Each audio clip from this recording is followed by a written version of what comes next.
Hello students, welcome to the chapter of the tissues, the glands, and the membranes.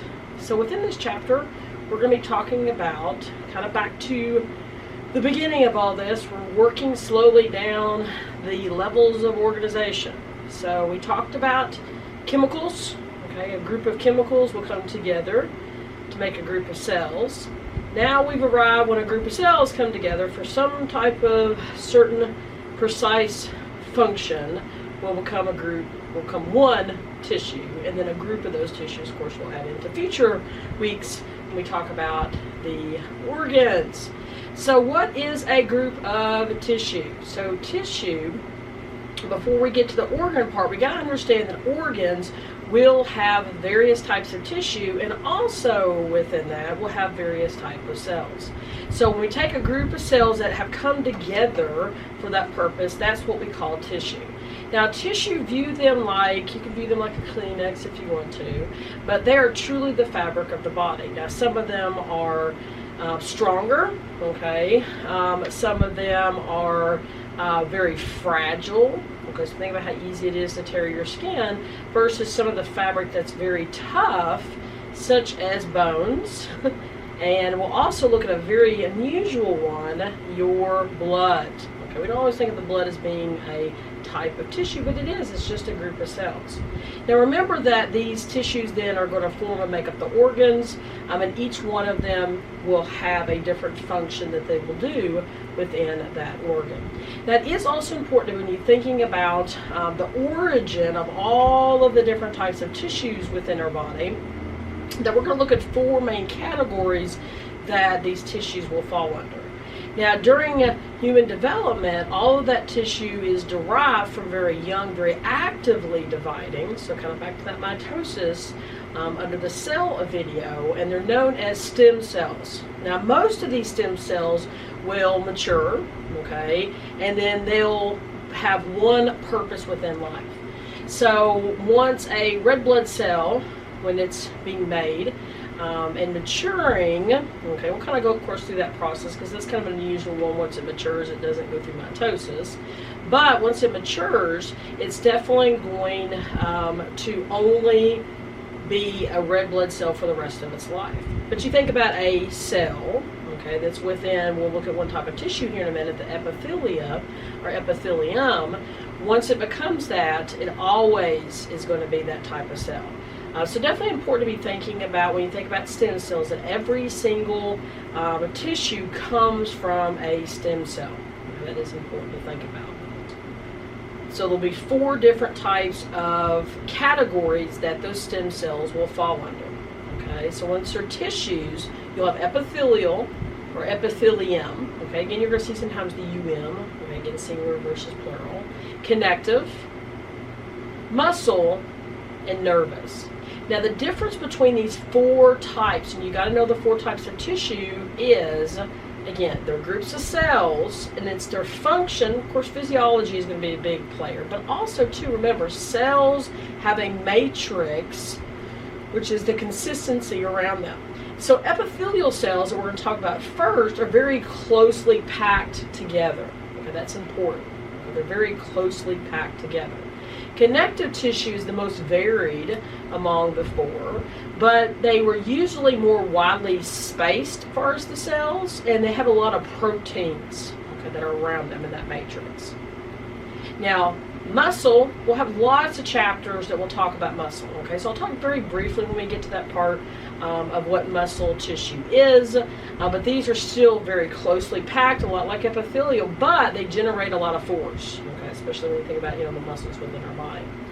And then the last of the four is nervous, okay? These will have neurons and protecting cells called glia cells that we'll eventually get to into future videos, okay? But they are involved in electrical signaling throughout the body.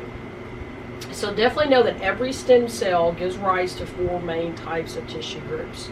Epithelial, which will cover the surfaces, line the cavities within our body, and also form glands. And every gland we're going to talk about, either be a sweat gland, an oil gland, or when we get to the endocrine system, also the endocrine system are all made of epithelial tissue.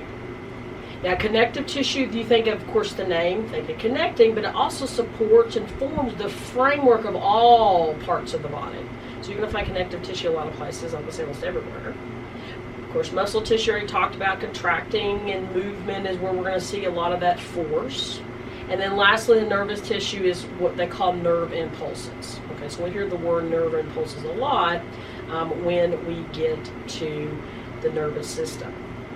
Now, we're going to be mostly focusing in this video on epithelial and connective, okay, which are more precisely. They work throughout our body and not just in certain areas of our body. But towards the end of this video, I want to talk about these thin sheets, okay, of epithelial and connective tissue called membranes. And again, membranes are going to be the parts that truly line bigger surfaces. Think of them almost like wallpaper. I don't think a lot of people use wallpaper anymore, but wallpaper, we kind of think of that. Okay, or think about painting a wall, covering a larger surface. Muscle and nervous tissue will definitely focus on in future videos. Okay, so something for you to be thinking about.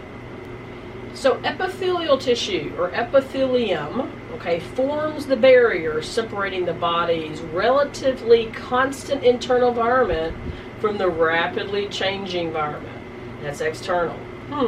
Sounds familiar. If you've watched obviously my video 1, you would have heard that, also better known as homeostasis. So epithelial tissue is definitely going to help with our homeostasis. Okay, remember from that video you would have heard about barriers. Okay, this is where we're really going to start getting those barriers, separating things, keeping organs from intermixing with each other. Okay, keeping a barrier definitely between them. Now, so we definitely think of protection, okay, as far as a job, a function, a physiology of this.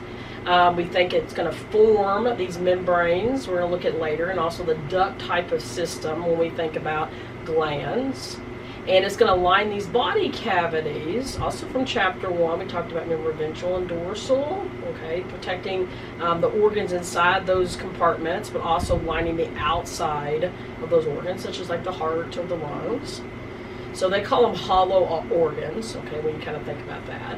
But not only protection can happen, but absorption, okay, so again, kind of crossing, and we looked at that under the cell chapter, again, things coming and going, okay. Not only from a cell can we do that passive and active transporting, also think between the barriers, okay. So I got sodium on the outside of a wall, I need to get sodium on the inside of the wall.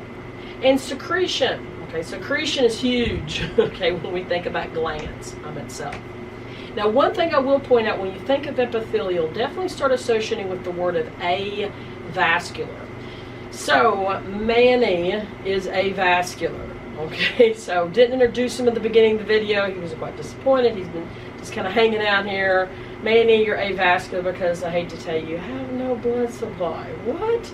He has no blood supply, okay? So, vascular would be me. I'm vascular because I have lots of blood vessels, okay?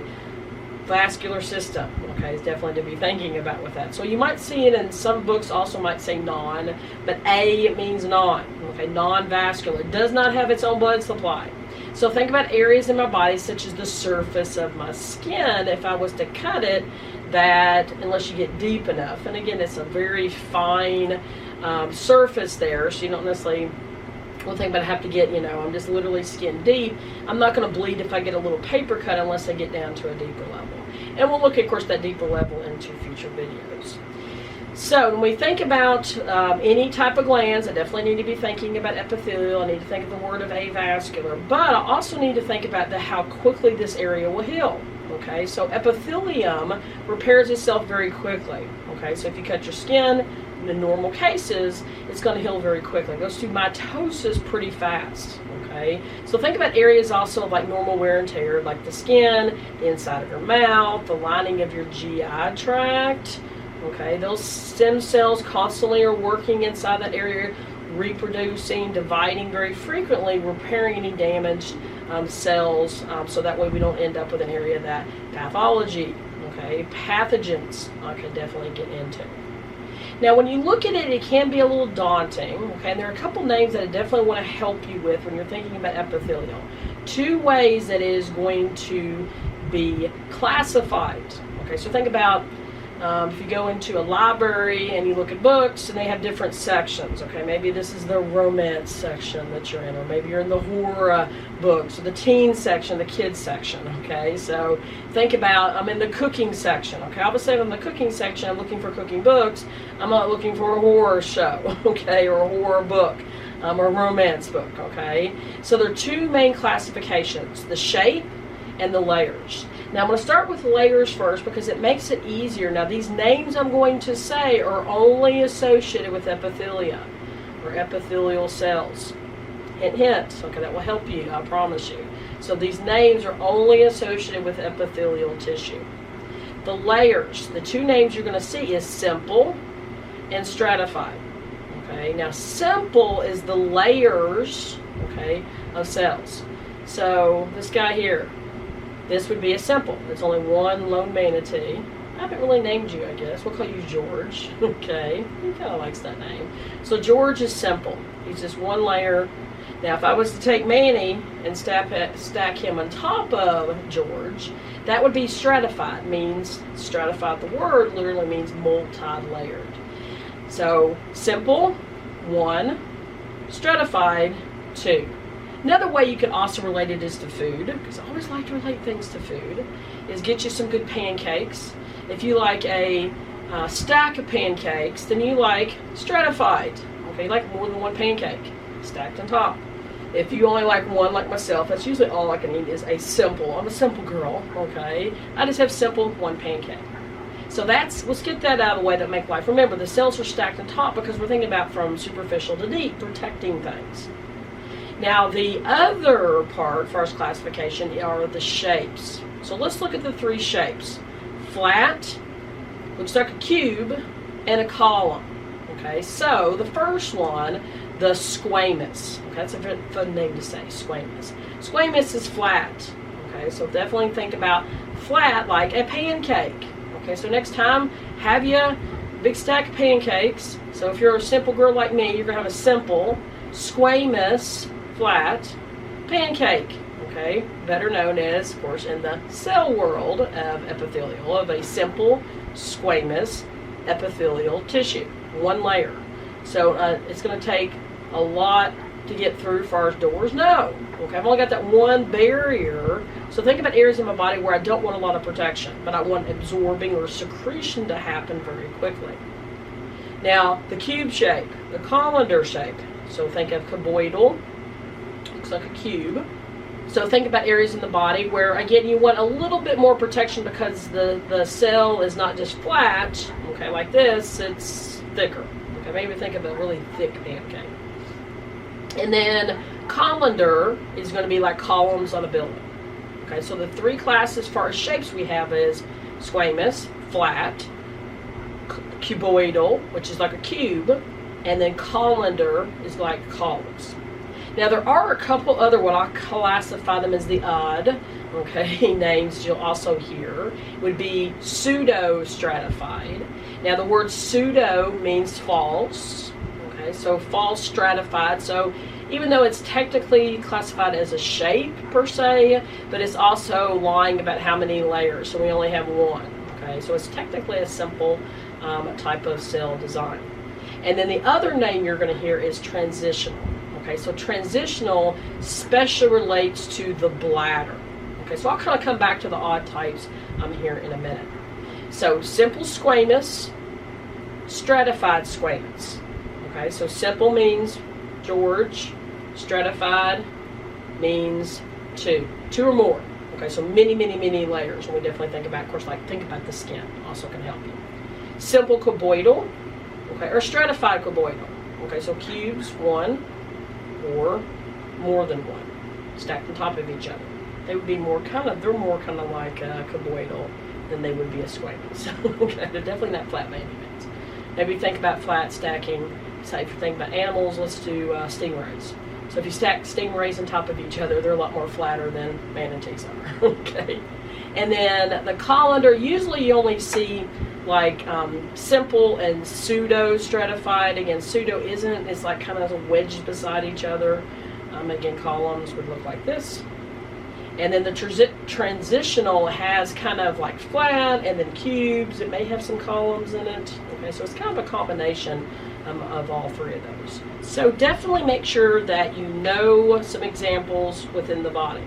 Okay, not, usually in most testing, early on in this, you're not going to know need to know the exact area of where like this type of tissue is, but when you're within that particular organ, you have definitely got to know. So we're talking about the kidneys, you got to know what type of tissues are we talking about within that particular area of the body. So simple, remember simple's one, okay, then it goes back to the shape. So squamous, remember, is flat, okay, so that would be an area, again, we want very quick exchanging, okay, that barrier that's protecting an organ, okay, or within that organ, or that part within the body.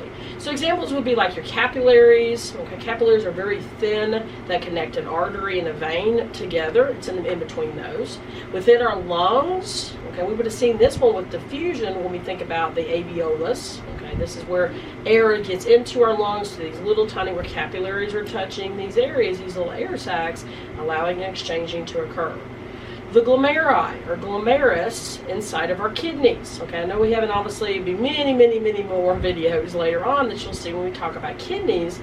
Kidneys have a capillary base in them. Okay, so again, you notice capillaries. So if you find a capillary, guess what? You're going to find simple squamous epithelium.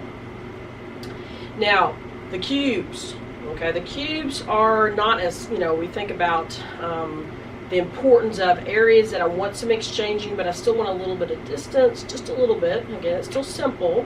Okay. Now these will be the tubes and the ducts, such as like in our kidneys, our liver, and our glands. Okay. So they help to make the thickness of the walls of the tubes and the glands. Okay. So they're not paper thin. That would be capillaries. It's a little bit thicker than that. Okay. A little bit more depth to it. Now, simple, so one, column shapes. Okay, these are long, narrow cells. Think of absorption with this one. Okay, so the lining inside of my stomach, my intestines. Okay, you're also going to find them within the oviducts, which are also known as the fallopian tubes. Okay, so they're going to help with, of course, absorption or movement. Okay, also. And then the last example with under simple is that weird one that, yes, has the word stratified in it, is that pseudo. So again, pseudo means false, stratified. Remember, stratified meant two, but these are not, they're like kind of like beside each other. Okay, now these would help and be within our respiratory passageways. Okay, so we'll talk about the bronchus. Okay, you're going to find some gaps a little bit there to allow the air to kind of exchange, but they're not exactly stacked on top of each other. So they're still considered to be simple because of that. Now, the next type, again, was the stratified. So remember, stratified were two. Okay, then you go back to the shapes. So if you get the first part down for our simple and stratified, it makes the shapes a little bit easier. So think about areas that I want a lot of protection. Okay, the outer layers of my skin would be the squamous. So when I'm touching my skin, and I recommend you do this, so maybe you're exfoliating or nothing else, you're taking a bath, okay? So when you touch the outer layer of the skin, you need to be saying, I'm stratifying squamous epithelium is what I'm talking about. Okay, stratified, multi-layered. Squamous is just these flat, stacked on top, 20, maybe up to 50 different layers of the outside of my skin. The lining inside of my mouth, okay? Throat, okay, actually throat's behind your mouth and your nose region, but the throat area. And then you get down there too. Okay, so we talk about such as the reproductive organs, and we get also to the digestive system. So think about from mouth all the way through, okay, that tube of the GI system. Now you don't find that very common in the stratified cubes or the columns, okay, but those would still be kind of helping with the glands a little bit in the duct systems. And the last type, very important, this is the one that has a very unique job. It's the odd one that I kind of classified as transitional. So it's stratified multi-layers, okay. Transitional means that they're a lot of times a lot more cube shapes to them, square cells that can flatten as they are stretched and then return back to the original shape. Okay, so constantly changing. Like this one could get smaller and get bigger. Okay, the ones stacked on top of each other. Depends how much the manatee has ate that day. Okay, but definitely with the lining of the urinary bladder is a place that you're going to find that. So think about what your urinary bladder does. Now, can the urinary bladder have other tissues? Yes. Okay, so remember, every organ when we get to it, we're going to talk about these names within those chapters. Okay, within those chapters. Now, one thing important to think about glands, the very last part of epithelial tissue, the first type of the 4 categories we're looking at, is epithelial tissue make up the glands, and a lot of that relates back to that lovely thing of mucus, okay? So that clear, sticky fluid, digestive juices, sweat, and hormones. Okay, there's glands throughout our body, okay? And what is a gland? So a gland is just an organ. Okay, so remember, kind of back to a group of chemicals that makes up a group of cells, that makes up a group of tissues, that makes up the organ, okay, itself. So a gland is just those specialized cells that produce something, some type of substance that's sent out to other parts of the body, either be the surface of the skin or even within the blood, okay, when we get to that. These glands then manufacture these secretions from materials they find within the blood. So the blood is, of course, I view it like the river. It gives us what we need. Okay, all the little pieces we need to assemble the things that we've got. Now, glands are kind of put into 2 different categories, okay, of how they release their secretions. X or endo. Okay, so X secretes to the outside through a tube. Okay, so kind of view that even within the body is like secretion through a tube, a duct. Or endocrine. Endocrine is the one in. Stays within our body, definitely 100%, but it goes into the blood. There's no tube duct system with it. So XO means outside or away from. Okay, so we think about endo as keeping in itself. Now, most endocrine glands, exocrine glands are composed of very multiple cells. Okay, and they kind of vary a little bit. Maybe they're a little tall, a little flat, okay, a little cube shape, but they have these things called goblet cells, and goblet cells are the ones that secrete the mucus. Okay, they're kind of scattered throughout, like extra little cells right beside the epithelial, and that's what's going to secrete the mucus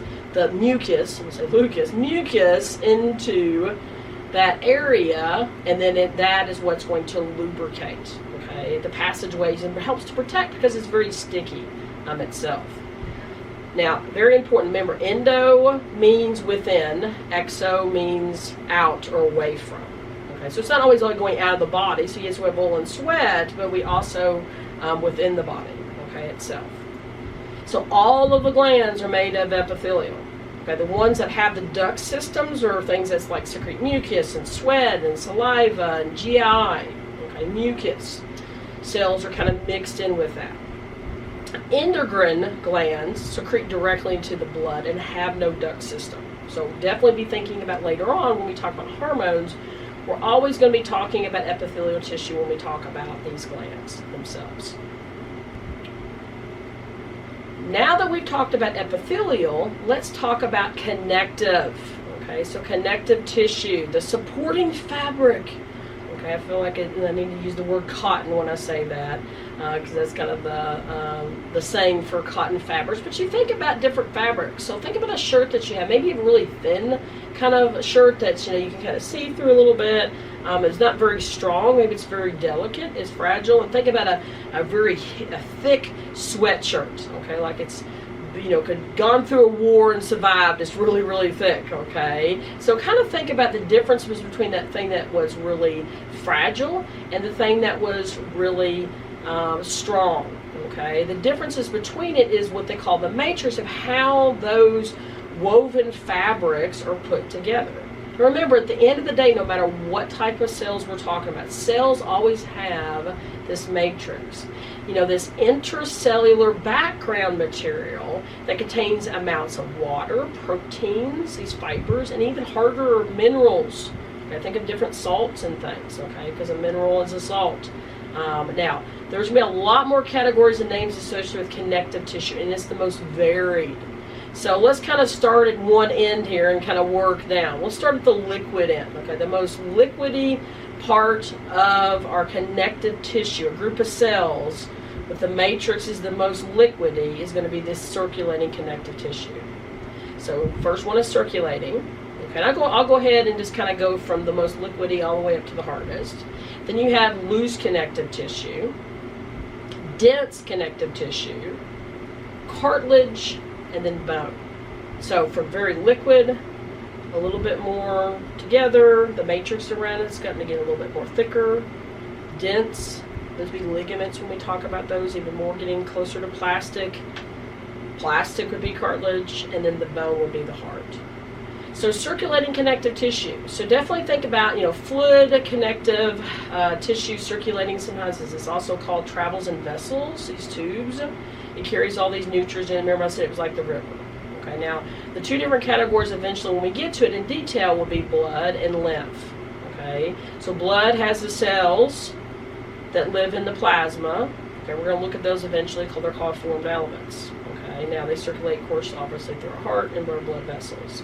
Lymph is liquid, that is fluid derived, comes from blood plasma. Okay, that circulates around and helps with our white blood cells.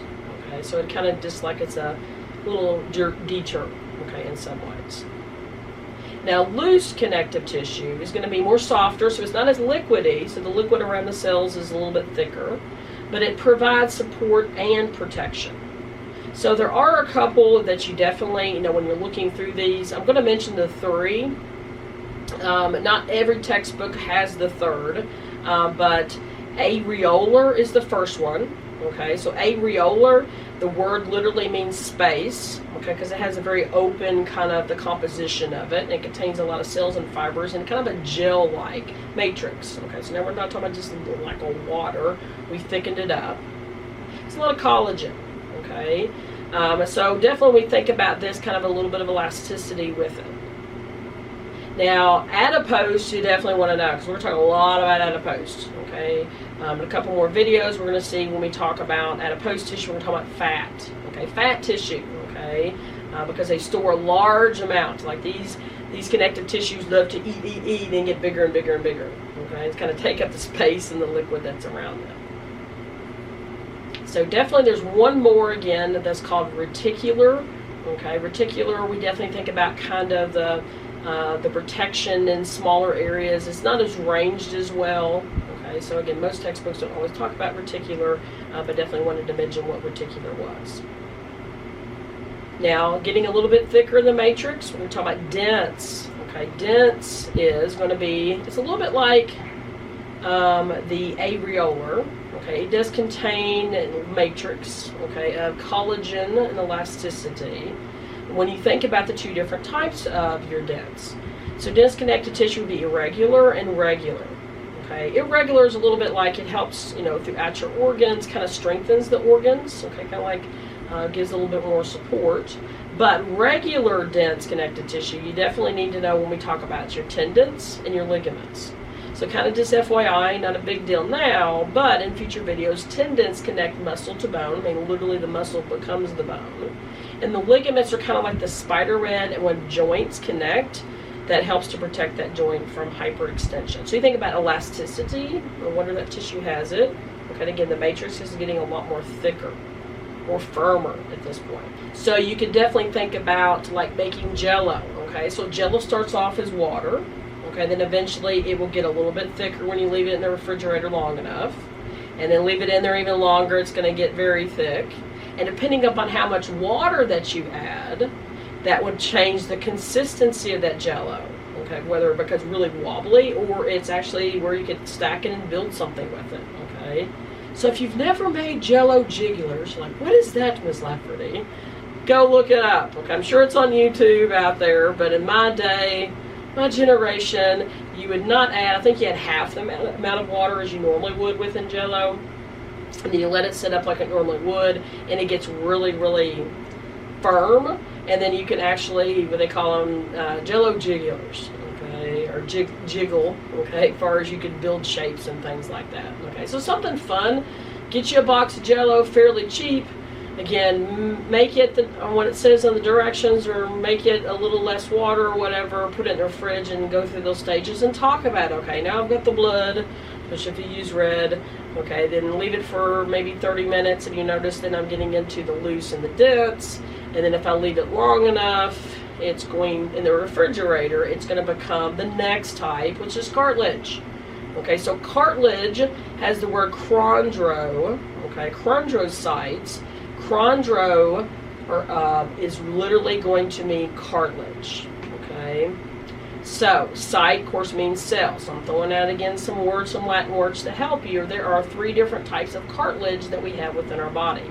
Hyaline cartilage is the first one. It's very tough, almost like the gristle, at the covering the ends of our bones. Okay, it also can be called articulate cartilage. Another example you'll find hyaline cartilage would be, besides the end of the bones, this articulate cartilage could be your Adam's apple. Okay, an example of that type of cartilage.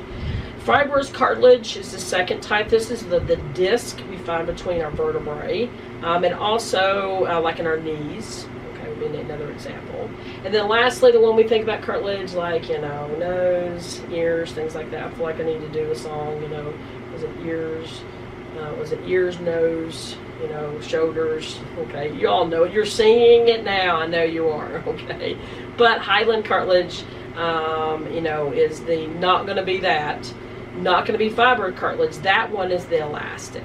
Okay, when we think about the elastic cartilage, the outer portion, and also it can be in your voice box, your larynx region with it. Now, if you were to take that Jello out after you've had it in the fridge for hours and it's hardened up, now it's cartilage kind of. Then I leave it out the refrigerator for days. It's going to turn into bone. Okay, it's going to eventually become hard and brittle like bone eventually. But bone is the last type of connective tissue. Okay, this is one they call osseous. Osseous tissue is a little bit more like cartilage in its structure, but in fact, we see in the fetal stage that eventually, even as we get up to the age of 17 to 20, that the bones were cartilage, eventually ossified and became the hard bone itself. Okay, so osseous tissue, again, kind of starts off like cartilage, but eventually, of course, within our teen years is when we start to see that all of the bone throughout our body should become calcified, ossified as it's known, with calcium. Okay, and we'll get into that more deeper when we get into later videos. So now we've gotten through the 2 main ones, epithelial and connective. Let's look at the last 2 very quickly. Okay, so muscle tissue, I'm going to talk briefly about muscle tissue within this chapter, but we'll have a whole bunch of chapters because there are 3 different types of muscle tissues. Skeletal is the first one, okay, hence the name skeletal. Okay, so skeletal tissue is going to be the one we think about, of course, that makes up our muscles. Okay, skeletal muscles. We don't always call them skeletal muscle tissues, but at the end of the day, a muscle is what? Tissue, a group of cells working together for a purpose. This is where you're going to see, of course, we can control the words of voluntary. Okay, so voluntary means I can control my skeletal muscles. And they also have these striations. Okay, these striations are definitely going to help with energy. Okay, and we'll look at that into future videos. Now, the second type you're going to see is cardiac. Okay, you're going to start seeing words such as myo, so myocardium refers to the muscles within our heart. Okay, and of course this is the one we cannot control. Okay, so involuntary. Okay, you still will see striations because these are again energy bands we'll look at when we talk about the heart. And then lastly, you're smooth. Okay, so smooth muscle tissue. Make sure you don't forget to say tissue because it is a group of cells working together. This is the involuntary one and does not have those stripes. Okay, kind of looks smooth is kind of where the name comes from. These, of course, will make up things like our stomach, intestines, gallbladder, what they call them hollow organs throughout our body. So definitely be thinking about smooth muscle, okay, tissue, cardiac muscle, tissue, skeletal muscle, tissue. Okay, so go ahead and start using that, get familiar with them, so when we eventually talk about them into future chapter videos, you're definitely going to start understanding a little of the basics about them. Now, the 4th type that we'll also have other videos for will be nervous tissue. So the human body is made up of lots of different structures, okay, lots of anatomy. Okay, each one of them, of course, contributes to the part, but it is this system that is like the CEO of every other cell. Okay, and every other tissue is controlled by, guess what, the nervous tissue. That's important. So the nervous tissue controls everything else that we've just talked about. Okay, even the epithelium of those glands, when they're going to secrete and they're not going to secrete, is going to be controlled by the nervous system. So, of course, we know brain is the control center. It's going to have nerves, these wires that run throughout our body. And also the big tail coming off of the brain is going to be the spinal cord. That's also going to have nerves that come off of it itself. So with that, go ahead and looking at the names of neurons. Those are the main action potentials, okay? Nerve impulses. Okay, when you hear the word neurons, you've got to be thinking about that's the main basic unit of this that controls the nervous system. So the neuroglial cells, or glia cells, as sometimes they're called for short, there's 5 different types we're eventually going to look at. They are the protectors, okay? They're going to make sure that that neuron stays safe. They're also going to hold on to the neurons, we're going to see. They're going to make coverings to protect the little tails, the axons that come off of a lot of our neurons, okay? They're going to eat things that might be trying to attack, okay? So they're definitely going to be making sure that the neuron stays safe. So go ahead and be kind of the basic information is very important at this point, and we'll come back to it into future chapters. Now the last part of this chapter, and I mentioned it earlier, and kind of recall back that a thin sheet of tissue is called a membrane. Okay, I also taught membrane, think about those barriers. Okay, it's very important. Some are very fragile, some are very tough. Okay, some you can kind of see through, others that you definitely can't. You can't see through them at all.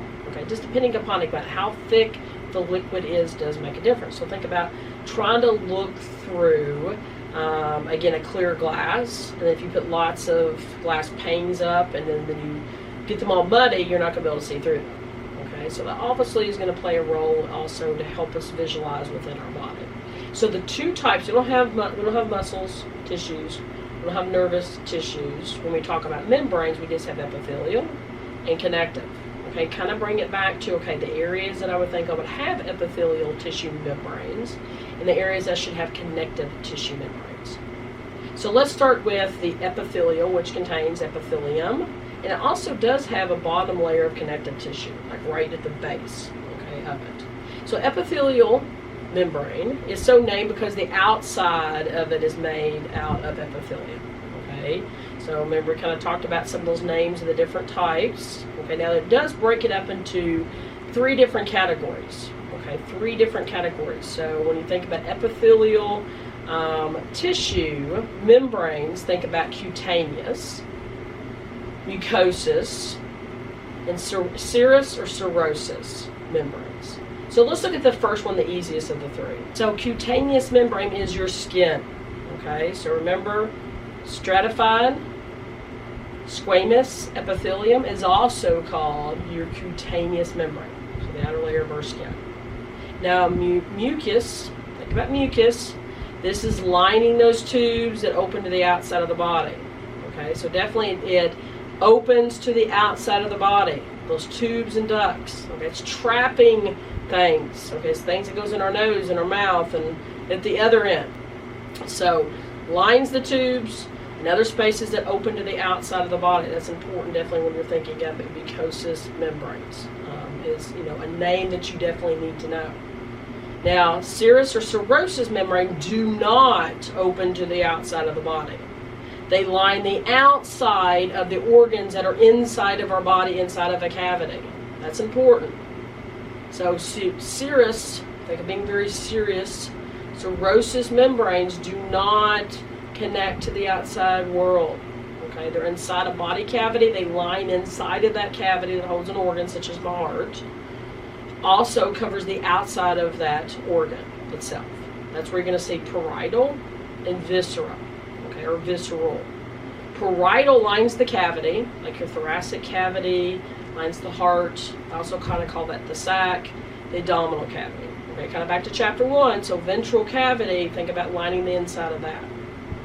Now the viscera, remember, was the organ, okay, inside of that cavity. It lines the outside, does not line the inside. So it's not touching, no part of it's going to be connecting to the outside world like our mucosis. Think where mucus is at. It's not going to be opening, mucus opens to the outside world, okay, because it's trapping those particles and stuff. Also can secrete some fluid to help with lubrication. So there's not mucus within those areas. It's a different name. Okay, it's a different type of fluid. So no, think about goblet cells not there. So know those three types. Okay, again, the three types of epithelial membrane are cutaneous, skin, mucus, lining like my nose and mouth, and serous or serosus membranes that lines thoracic, the visceral. Okay, definitely need to know that. That's important. Now, the last type of epithelial was connective. Okay, so connective tissue definitely are made of connective tissue.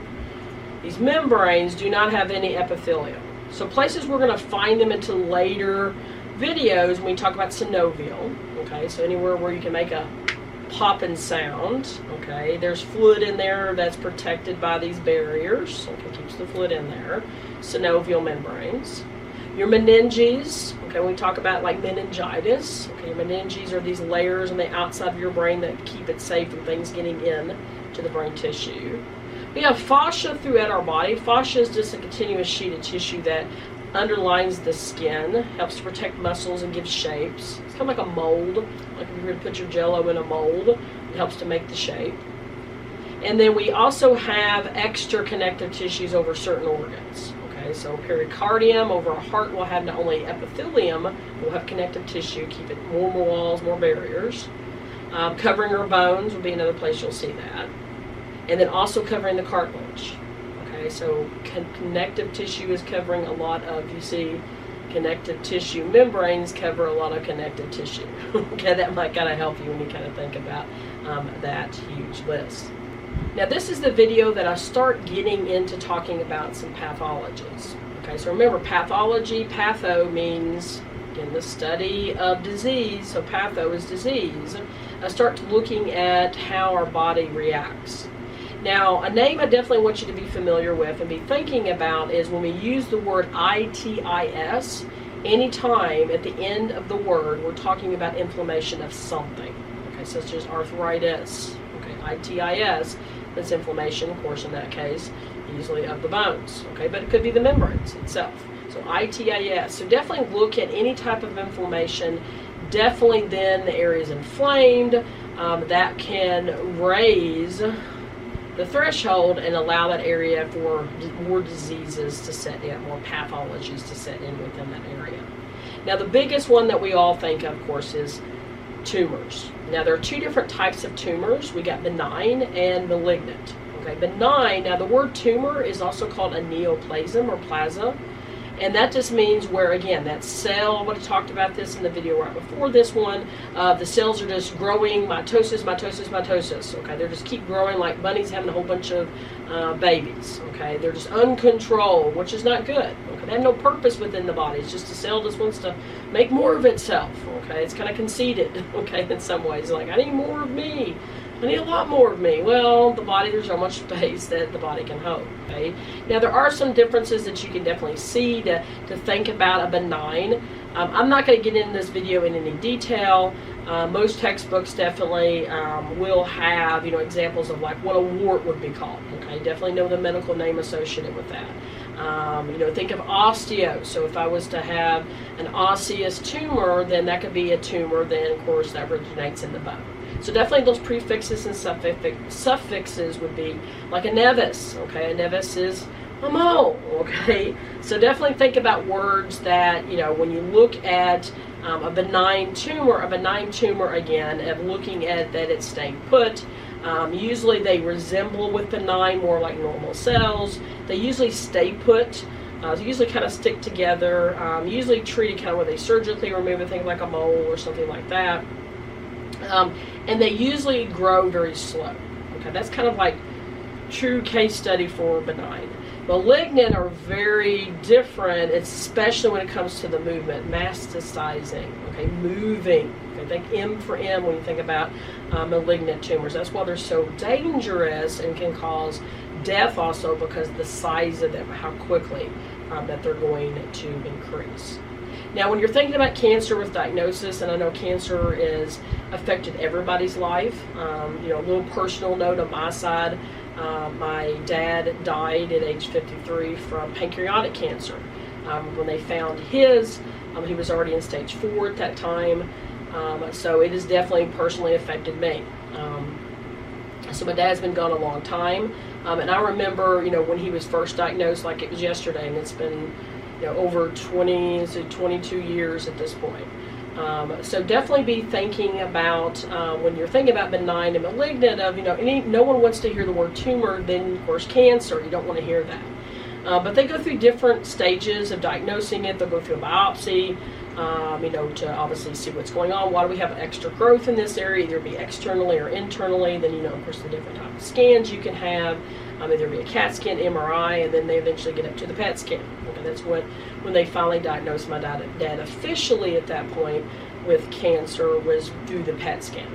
Okay, they kind of, because of where pancreatic cancer is, the pancreas is behind the stomach.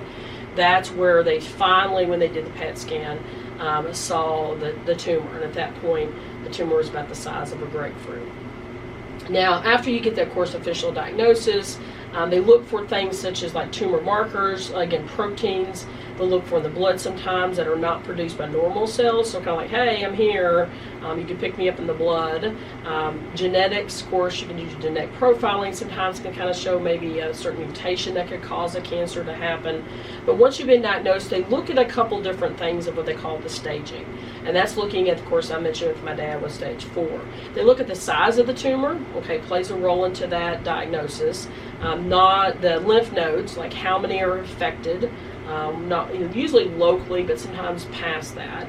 And then is it moving? Is it spreading to other areas of the body? Okay. And of course, unfortunately, with that, then they, will classify, at that point, maybe time frames that they think.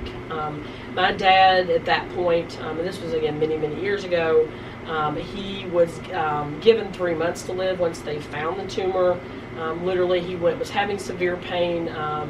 That November. By March, he finally got the PET scan, and then once they found it in March, they gave him 3 months to live. He ended up dying the following year in June. So he lived about 16 months past the diagnosis. Unfortunately, it was not quality as much as it was quantity at that point. And again, there's different ways for studying it. And again, when it comes to cancer, this textbook and my teaching from it, and of course, obviously my personal experiences, definitely you need to listen to your own body. And you need to make sure that if something doesn't seem right and feel right, and do not just do one opinion. Okay, my dad went through many doctors, and that was important for him to get the right diagnosis. And in his case, help extended his life a little bit longer. But there are so many different treatments that they had. Obviously, I think now, with my dad and his pancreatic, even though that is one of the deadlier cancers, because there's not a lot of finding these before they have grown in size.